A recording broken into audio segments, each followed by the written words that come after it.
इधर खड़ी हो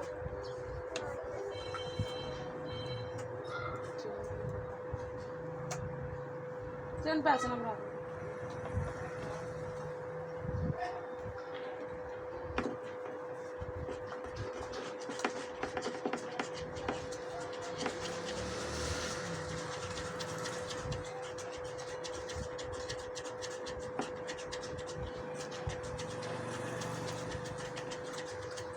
इन्होंने डब्बियां च पा दें दोबारा, क्योंकि मेरे को डब्बी है नहीं है जो मैं सारियां देती ना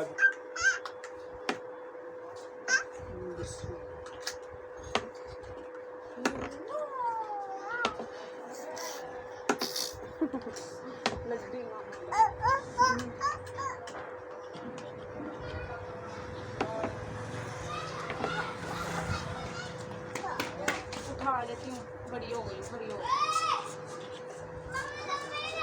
वो उधर बैठ जाओ आप ही बात।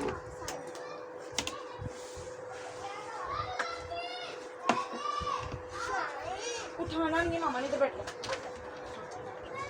जाती दफा खाओ इधर बैठ लो।